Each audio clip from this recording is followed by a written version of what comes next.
noite de ceia, esse é o tema que vem a calhar. O tema de hoje é ser igreja, ou isso é igreja. Evangelho de Marcos, capítulo 2, versículo 1.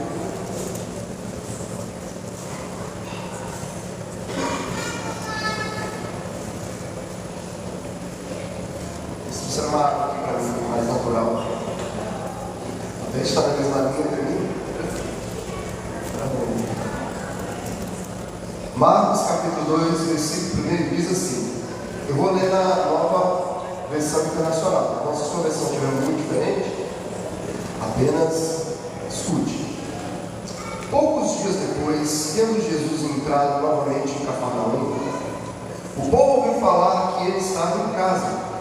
Então muita gente se reuniu ali, de forma que não havia lugar nem junto à porta, e eles lhe pregavam a palavra. O que Jesus fazia?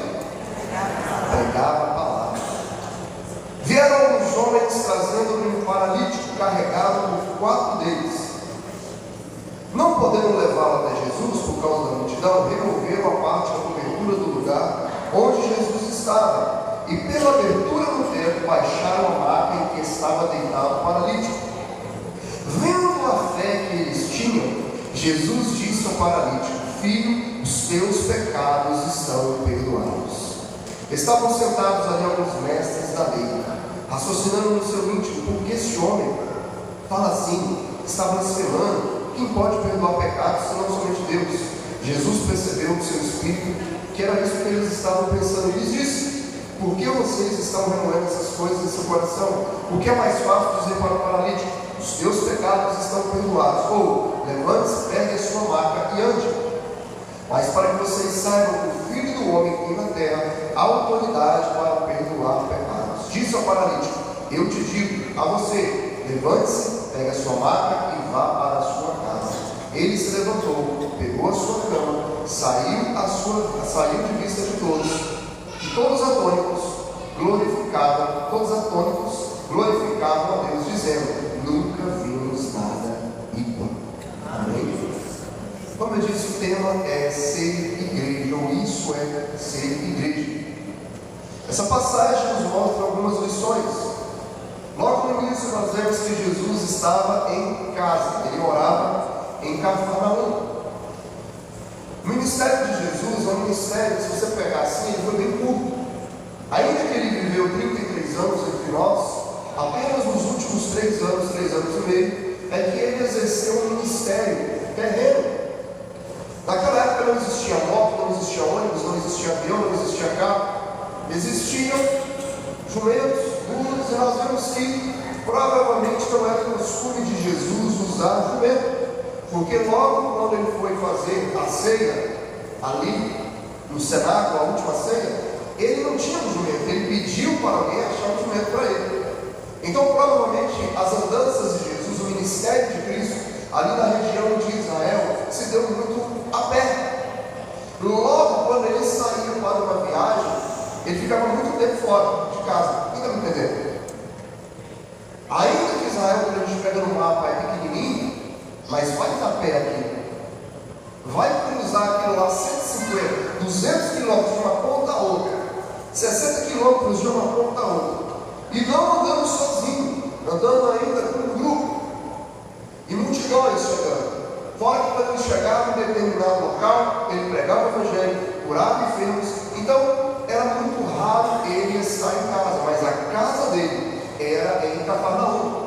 Logo quando ele estava em Cafarnaum, na sua casa, correu a notícia do povoado todo que Jesus estava ali. Quando chegou a notícia que Jesus estava ali, o que aconteceu? A casa encheu, ao ponto de não ter como ninguém entrar, nem pela janela, nem pela porta, nem pelo portão, nem por canto nenhum. A casa ficou completamente cheia. Só que chegou ali 4 homens. A Bíblia não diz que eram parentes ou que eram amigos, diz apenas 4 homens que viram ou que conheciam um paralítico. Eles chegaram, mas eles chegaram um pouquinho mais tarde, chegaram um pouquinho mais atrasados, e não tinham jeito, não tinha como, humanamente falando,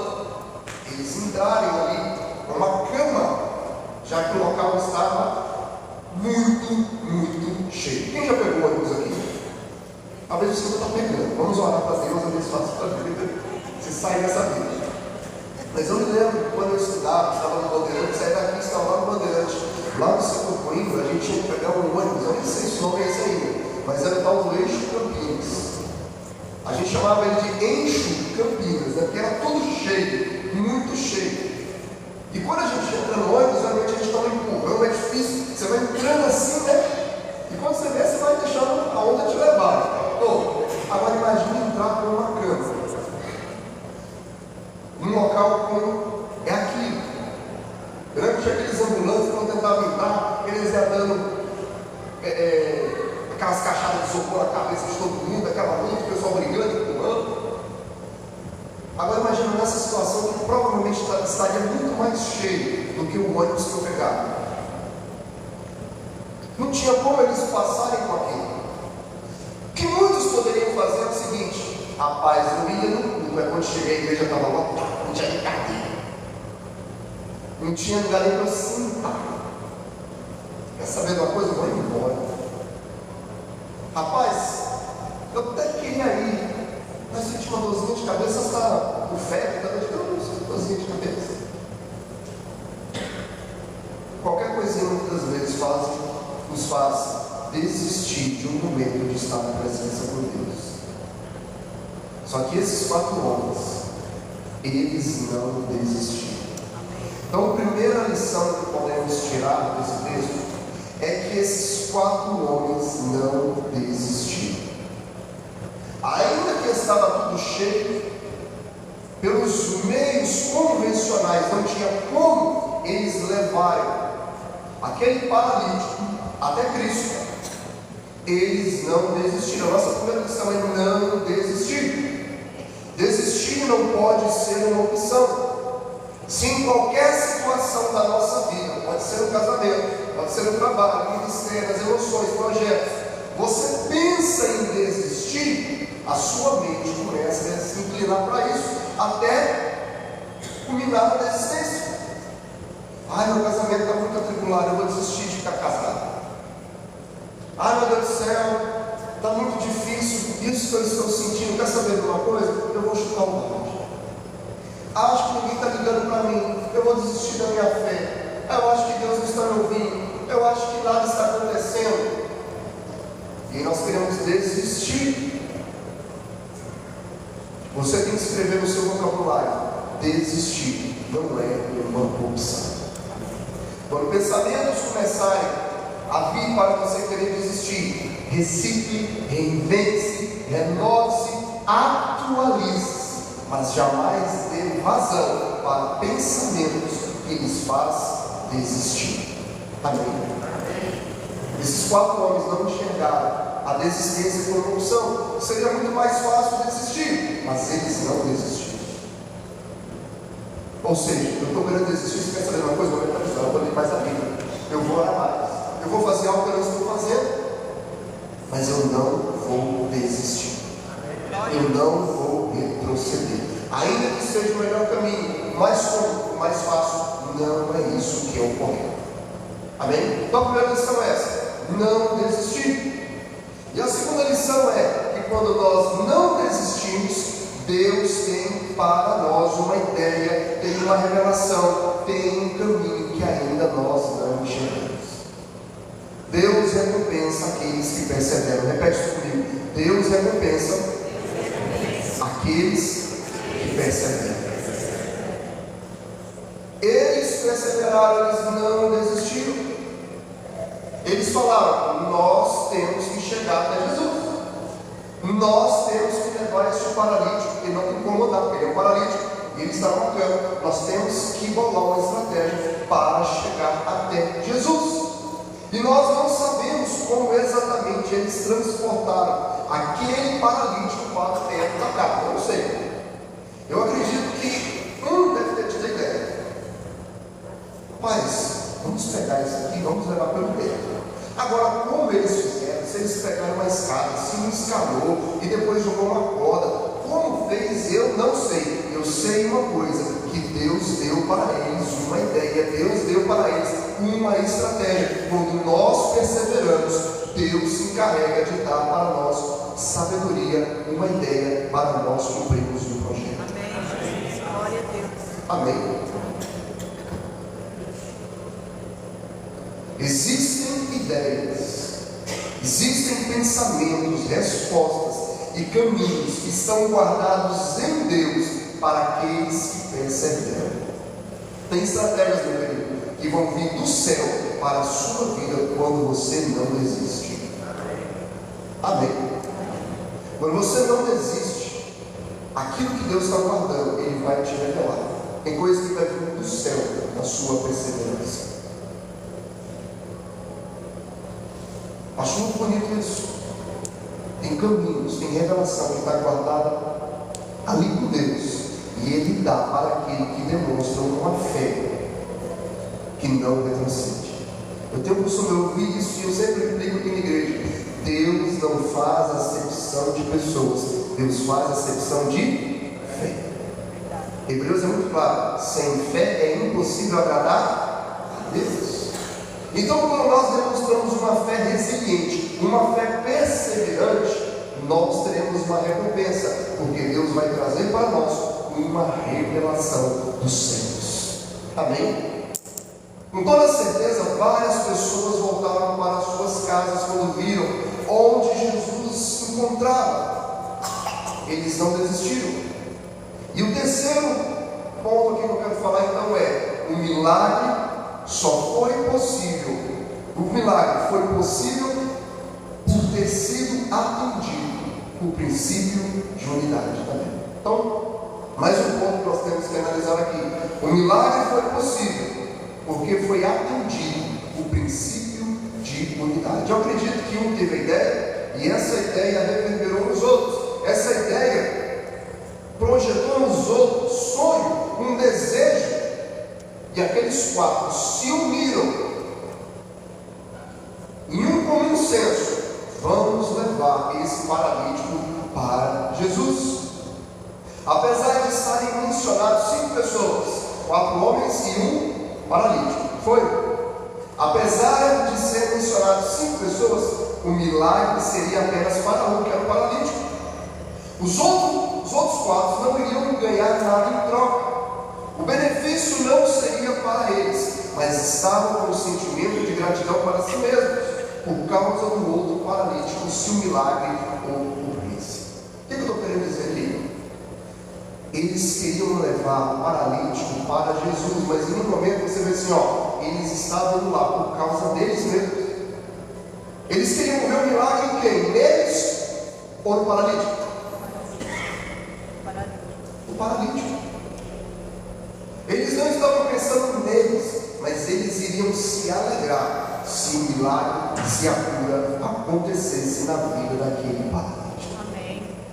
Isso é senso de unidade, é você não pensar somente em si mesmo, mas pensar no seu próximo. Ainda que você não vai receber nada em troca, ainda que você não vai ganhar nada com aquilo, ainda que o milagre não é para você, você se alegra quando o milagre é para a vida de alguém que você conhece ou de um terceiro. É unidade. Eu não tenho uma empresa que vende veículos, mas eu fico alegre com os irmãos que vendem veículos aqui, contando as novidades, as bênçãos que vão receber. Eu não estou ganhando nada com isso, mas eu fico alegre. Eu fico alegre quando alguém chega aqui, eu consegui abrir meu escritório, passei no vestibular, passei na faculdade, passei na OAB, consegui abrir a minha loja, consegui abrir. Aleluia, glória a Deus, eu fico feliz por isso que eu tenho orado, eu fico muito. A maioria das minhas orações não é para mim, é para outros. Isso é princípio de unidade. Bem diferente daquilo que aconteceu em João capítulo 5. Em João capítulo 5 também tinha um paralítico, ali no tanque de Betesda. A Bíblia fala que tinha crença que, vez por outra, as águas se moviam porque um anjo descia ali. E o primeiro que pulasse ou fosse jogado naquelas águas, independente da sua enfermidade, sairia curado. Quando se lembra dessa passagem? Só que ali não tinha o princípio da unidade, ali tinha o princípio da unicidade. Ali, quando Jesus chega para aquele paralítico no tanque de Betesda, ele fala o seguinte: você quer ser curado? O que ele responde para Jesus? Eu quero. Só que não tem ninguém para me lançar na água e eu ser curado. Bem diferente aqui do capítulo 2 de Marcos, que nós vemos que 4 homens pegam o paralítico para levar ele até Jesus, sendo que em João, capítulo 5, a pessoa ali estava sozinha.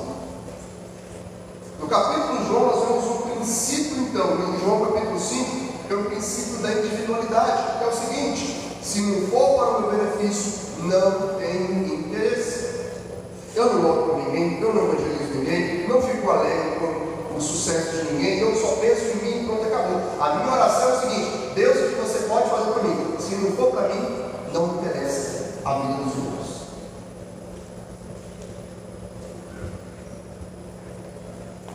É bem diferente do capítulo 2 de Marcos. O capítulo 2 de Marcos, ao contrário do capítulo 5 de João, nos mostra o que é ser igreja. É o tema da ministração. O paralítico do tanque de Betesda não nos dá referência do que é ser igreja. Mas o texto que nós lemos aqui, Marcos capítulo 2, nos mostra o que é ser igreja. É você olhar para o outro, em benefício do outro, ainda que não receba nada em troca. Então, mais um ponto: ser igreja não é algo singular, mas é ser plural. Somos um corpo. Se você pode fazer alguma coisa pelo seu irmão, faça. Isso é ser igreja. Se alguém aparecer para você, e se você puder resolver o problema dela, ou ajudar, faça. Isso irá reverberar na igreja como sendo igreja, pois somos igreja. Ser igreja é não transferir responsabilidades. Que possamos ser a última porta que alguém vai bater, procurando ajuda, porque conosco vai encontrar. E gente, ser igreja, muitas pessoas têm uma dificuldade cognitiva de compreender isso, porque para muitos ser igreja é ser o pastor. A palavra pastor, a tradução mais correta seria presbítero, que nada mais é do que um líder, mas ocupado ali no sentido geral, com doutrina e outras coisas mais. Ser igreja é todos nós cuidarmos uns dos outros, pastorearmos uns aos outros, cuidarmos uns dos outros. Ah, meu Deus, eu vou sair dessa igreja, eu não estou muito feliz porque o pastor não me ligou. Mas espera um pouquinho. O irmão da intercessão, fulano de tal, te ligou? Ligou. Fez uma visita? Fez. Então a igreja está te assistindo. Amém? Está te assistindo. Sexta-feira mesmo, teve um grupo de oração lá na casa da Silvinha dos casais. Como eu falei, eu passei mal, não pude ir. Mas eu tive um feedback, eu tive os comentários, que lá foi uma bênção, porque as pessoas sentaram e elas se ouviram, elas conversaram, oraram umas pelas outras, e foi tremendo. E a minha intenção, se quiser para falar, gente, vamos participar de um grupo de oração, vamos participar aqui das vezes, por quê? Porque eu quero, a intenção minha, eu entendo na Bíblia, que nós devemos cuidar uns dos outros. Amém? Não somente o pastor, se um pastor não visitar, de nada valeu. Não. Imagina essa igreja aqui quando tiver 1.000, 2.000, 3.000 pessoas. Como é que um pastor pode fazer a visita? Fora que não é isso o sentido bíblico. Amém? Ainda que nós vamos fazer visita, ainda que nós vamos fazer, mas se tem um irmão cuidando um do outro, ligando, preocupando com o outro, a igreja está funcionando. Aleluia. Quem não está entendendo? Isso é ser igreja. A igreja não está me olhando. Espera um pouquinho, alguém te ligou, ainda que não foi o pastor, ainda que não foi a mulher do pastor, ainda que não foi alguém que está aqui na frente. Foi, para me visitar, conversou comigo, orou comigo, chamou minha atenção. A igreja está funcionando. Amém. um senso de responsabilidade não singular, mas plural. E se você puder orar, resolver o problema, pelo menos ajudar em alguma coisa, isso é ser igreja. Ser igreja é entender que seremos instrumentos mais para milagre na vida dos outros do que para nós mesmos. Ainda que ninguém não nos retribua ou reconheça o que fez, nós devemos ter entendimento e saber que Deus não se esquece daquilo que estamos realizando. Amém. Ser igreja é isso. Eu acabei de falar aqui agora que eu tenho as minhas orações, eu oro mais pelos outros do que para mim mesmo. Deus abençoe o meu trabalho, Deus abençoe a minha família. Eu oro para isso, mas a maioria das minhas orações é mais para descer. Quando eu estou orando aqui na igreja, quando eu estou fazendo visitas, quando eu estou conversando, quando eu estou recebendo alguém.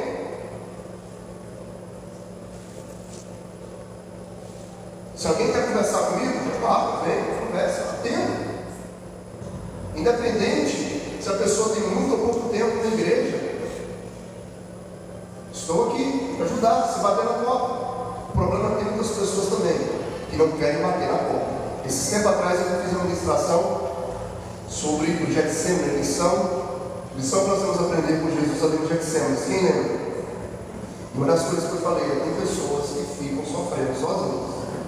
Eu não sou aquela pessoa que fica falando: ó, Nicélio, como é que você está a sua vida aí? Ó, Nicélio. Se ele quer procurar, ele vem e procura. E eu oro por ele. O problema é seu, você vai procurando para você receber. Mas enquanto alguém estiver nos procurando, que nós possamos ser agentes de milagres na vida de outros, em nome de Jesus. Amém? De ajudar, de estender a mão, de orar, de estar junto. Outro ponto aqui. Os 4 homens manifestaram compaixão. Há uma grande diferença entre ter compaixão e ter dó de alguém. Lucas capítulo, não precisa de abrir, mas Lucas capítulo 10, versículo 23, 25 até o 37, nos fala sobre a parábola do bom samaritano. Quantos se lembram da parábola do bom samaritano? A Bíblia fala ali que teve alguém que foi espancado, ficou caído, quase morto. E a Bíblia nos mostra 3 personagens: um sacerdote, um levita e um samaritano. O sacerdote e o levita, eles passaram, viram aquela situação, aquela cena, mas passaram de longe. Eles sentiram dó, mas continuaram o que estavam fazendo. Só que o samaritano, a Bíblia diz o seguinte: que eles estavam montados ali no seu burro, no seu cavalo, no seu jumento, e ele desceu e fez algo por aquela pessoa que estava numa situação de calamidade, que ele queria que tivesse feito por ele também, se ele tivesse naquela condição. Porque a Bíblia diz que ele desce do seu cavalo, pega aquele espancado, coloca sobre o seu muro, leva até uma estalagem, deposita ele ali, manda colocar em remédios, deixa ele guardadinho ali. Quando ele voltar, se tivesse mais algum acréscimo, ele recompensaria. Isso é ter compaixão. A diferença entre ter dó e compaixão é a nossa reação. Ter dó, você fica vendo ali como se fosse um espectador. Ter compaixão é você meter a mão na massa, é você falar assim: estou arregaçando aqui as minhas mãos e vou ajudar, vou cooperar, estou aqui para contigo. Pois aquilo que eu queria que alguém fizesse comigo, eu quero fazer com você. Amém? Isso é ter compaixão. Para mim, fala: Jesus teve compaixão, ele sentiu, ele se pôs no lugar deles. Então, aqueles 4 homens, eles tiveram compaixão. Milagres vão acontecer quando o nosso coração for um coração cheio de compaixão. Amém? Outro ponto aqui: sozinhos somos um membro, somos corpo quando estamos juntos uns com os outros. Um membro sozinho irá morrer, só a vida do corpo. Veja comigo, você está vendo aqui, está vendo Samuel, correto? Eu tenho esse dedo aqui que é o dedo mindinho, fala? Dedo mindinho, dedo de coçar o ouvido. Se alguém chegar aqui no Vitão e pega uma tesoura, uma faca e corta o meu dedo, eu te pergunto: eu vou morrer porque ele fez isso? Não. Mas o meu dedo vai. Vai ou não vai? Ainda que vai ficar bonitinho aqui durante um tempo, daqui 3 dias, se você voltar, ele vai ter mudado de cor, alguma coisa vai acontecer. Daqui 7 dias, o fedor vai ter insuportável. Um membro sozinho morre. Membro só tem vida quando está ligado ao corpo. Posso ir amém? Quem entendeu o que eu falei aqui agora? Membro só vive quando está ligado ao corpo. Se desligar, ele morre. Precisamos estar ligados no corpo para que o sangue de Cristo flua em nós. A Bíblia diz que Jesus é o cabeça. Nós somos o corpo dele que está aqui na terra. E nós só teremos vida, só irá fluir vida, só iremos crescer, vencer em unidade. Por isso não existe esse papo, eu vou servir Deus em casa, eu não quero frequentar a igreja, eu não quero ter contato com ninguém. Está todo mundo junto. Vou ficar isolado. O membro sozinho, ele vai morrer. Amém? Porque não vai ter ajuda. Não vai ter pessoas ali para colaborar, não vai ter ninguém para orar junto com ele. Não vai ter ninguém para chorar, para se alegrar. Onde é que vai aprender a palavra? Onde é que vai aprender o sentido de amar uns aos outros? De dar suporte uns aos outros? É no culto. A igreja, por mais que tenha as suas limitações e as suas falhas no sentido humano de ser, é a igreja que Jesus Cristo verteu o seu sangue, morreu na cruz para nos redimir. E aqui é um local de aprendizado, um local de cura, um local de transformação, um local de pegar a si mesmo e de ter uma mudança de vida. Amém? Glória a Deus. Continuando aqui. Jesus viu a fé deles para buscar a cura daquele paralítico. Veja, a Bíblia não diz que Jesus viu a fé do paralítico. A Bíblia diz que Jesus viu a fé daqueles 4 homens. Diga-se de passagem, a Bíblia não diz que eram amigos dele, ou que eram parentes dele, ou que aquele paralítico pediu alguma coisa para eles, ou pagou eles para fazer aquilo. A Bíblia diz que aqueles 4 homens, por livre e espontânea vontade, tiveram fé para levar aquele paralítico até Jesus. Entretanto, Jesus disse ao paralítico: filho, os teus pecados estão perdoados. O que aqueles 4 homens queriam ao levar Jesus, ao levar o paralítico a Jesus? O que eles queriam? Diga, cura. Repete comigo, cura. Eles queriam que aquele paralítico recebeu oração e de repente começar a andar.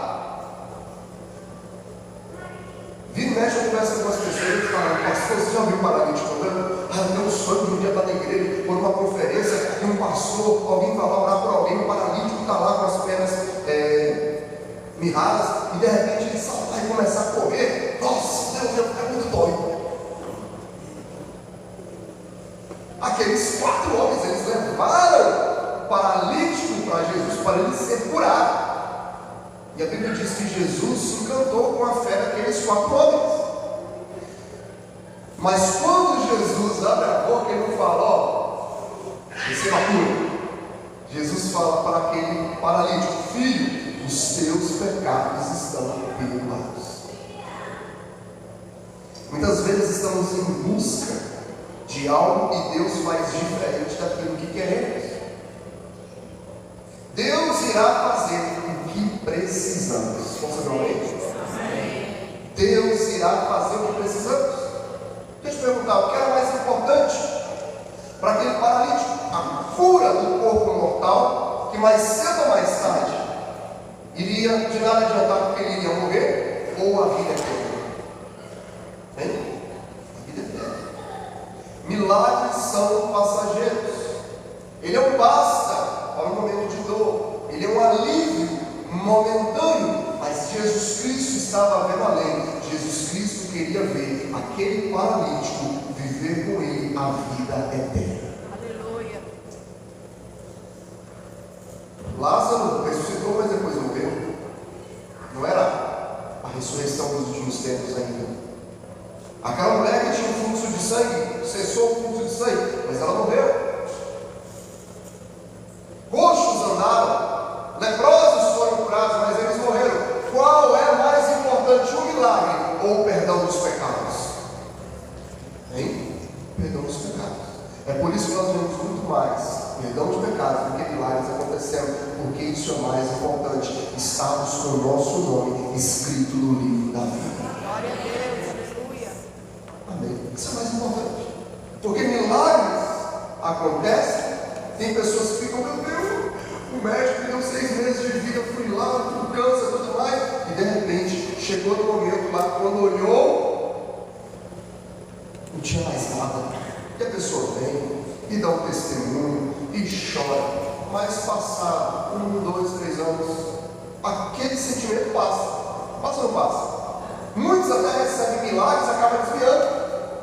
Olha só, tem pessoas que Deus fez um milagre na vida dele, coisas tremendas, e mesmo assim desvia.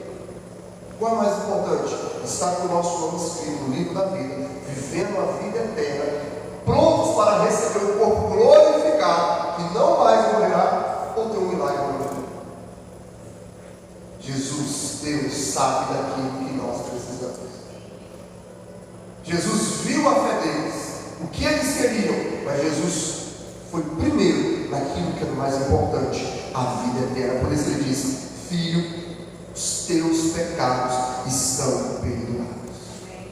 Em 2 Reis capítulo 4, não precisa de abrir, há uma viúva que procura o profeta Eliseu para que ele ajudasse ela a pagar uma dívida, porque os credores estavam querendo levar os seus filhos como escravos. Eliseu, ao invés de dar o dinheiro para ela, porque veja, ela está precisando de dinheiro para pagar uma dívida, o que Eliseu faz? Quer dizer, ele dá uma palavra. Ele não dá dinheiro para ela, ele dá uma palavra. Qual é a palavra? Chama suas vizinhas aí, pega tudo quanto é vazio, tudo que você tiver. Tem óleo aí? Tem um óleo aqui. Vai derramar. Fecha a porta e faz. E ela começa a meter o óleo, vai meter, até não ter mais vazia. Quando isso acontece, você fala, então cessou. E a Bíblia diz que ela pega aquele azeite, que foi fruto daquele milagre grande, ela paga a dívida e ainda sobra para ela e seus filhos viverem quase que a vida toda. Ela pediu para Eliseu dinheiro para pagar uma dívida que era o momento, mas a palavra daquele profeta não serviu somente para aquele momento, mas para a vida dela toda, dos filhos dela. Foi além. Deus sabe o que nós precisamos. Ainda que você venha estar pedindo algo para Ele, e Ele atenda de uma outra forma, que você não entenda, saiba que Ele está trabalhando em algo que você necessita na sua vida. Amém? A fé que chamou a atenção de Jesus não foi a fé que era para si próprio, mas os outros. Jesus viu a fé deles, a fé que não era para benefício próprio, mas para terceiros. Ser igreja, entenda, é ter uma fé que não é egoísta, é pensar em conjunto, é suportar uns aos outros. E aqui vai uma lição importante. Às vezes, quando nós pegamos esse texto que Paulo falou, nós devemos suportar uns aos outros. Quem já viu esse texto da Bíblia? E nós entendemos que suportar é você ficar aguentando, aturando aquele homem, aquela mulher chata da igreja. Nossa, o Deus é chato. Suporte, no sentido de aguentar. Mas o texto aqui original do grego não é de suportar uns aos outros, de aguentar, tipo assim, eu estou te suportando, vai querer te esganar, não é isso? Mas é de prestar um suporte, de dar ajuda. Ou seja, ajudem-se uns aos outros. Isso é ser igreja. Amém? Conseguiu amém? Gente, hoje é de ser. A palavra está caindo aqui porque sei. Não sei se vocês se lembram aí em 1 Coríntios capítulo de número 11, no versículo 23 em diante. Um pouquinho antes, na verdade, no versículo 17, Paulo começa a chamar a atenção deles, porque eles não estavam discernindo o que era o corpo do Senhor. Não vou tomar ceia hoje porque hoje eu masturbei. Não vou tomar ceia hoje porque hoje eu vi pornografia. Não vou tomar ceia hoje porque hoje eu xinguei. Não vou tomar ceia hoje porque hoje eu menti. Se eu tomar hoje, eu não vou estar discernindo o corpo do Senhor. Isso é um engano, porque pecado se resolve você pedir perdão a Deus.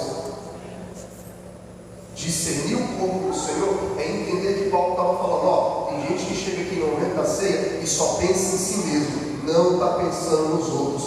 Eu não tenho como vos louvar, porque eu estou sabendo, está chegando os meus ouvidos aqui, que entre vocês há grupinhos, há divisões, há tititi, há fofoca, tem gente que não gosta, tem gente que não gosta do outro, tem gente que quer ver a caveira do outro, tem gente que na hora da ceia leva o dele e não quer repartir com ninguém. Isso é tomar a ceia do Senhor indignamente, é você não entender que você tem que amar o seu próximo, o seu irmão. Amém? É ter contendas no meio da igreja.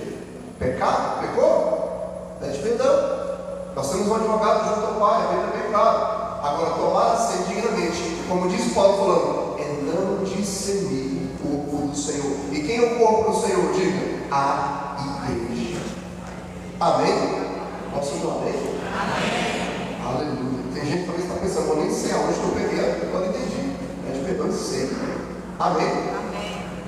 A fé daqueles homens chamou a atenção de Jesus. E Jesus fez algo para o paralítico por causa da fé daqueles 4 homens. Eu já notou. Mas 5 minutinhos apenas, gente. Deus faz por nós.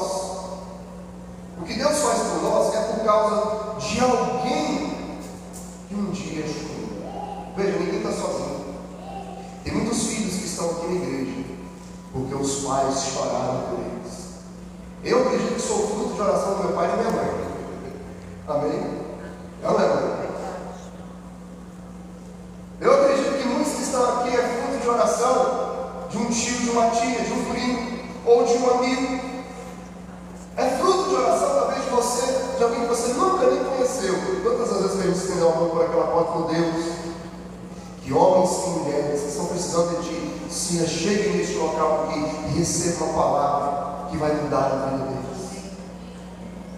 Muitos estão frequentando essa igreja aqui porque são fruto de oração de muitas pessoas, de muitos joelhos no chão, de muita pessoa que orou, que jejuou, enquanto nós não queríamos nada com Jesus.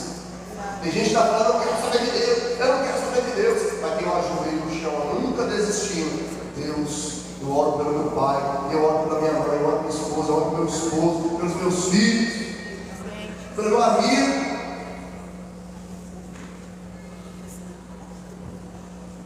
Deus faz por nós, não por nossa causa, mas por causa de alguém. A Bíblia diz que Jesus maravilhou-se com a fé daqueles 4 homens. Jesus, na Bíblia não diz que Jesus fez algo na vida daqueles 4 homens, mas abençoou a vida daquele paralítico por causa da fé daqueles 4 homens. Gente, tem pessoas que estão sendo abençoadas por sua fé. Por isso não desista de orar, de interceder, de clamar, de botar o joelho no chão. Ainda que você não está vendo neste momento, mas Deus pode estar trabalhando. Se você está aqui hoje, não é porque você foi bonitinho, pode ter certeza que vidas começaram a interceder.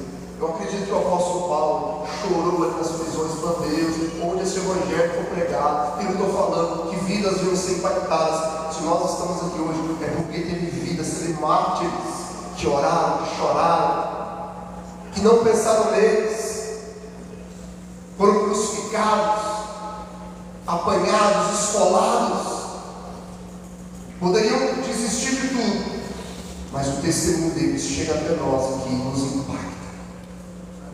Se estamos aqui hoje, é porque teve sangue derramado, teve lágrimas derramadas, teve pessoas que saíram do seu comodismo, e assim como esses 4 homens pegaram a nossa cama, pegaram a nossa maca e nos levaram até Jesus.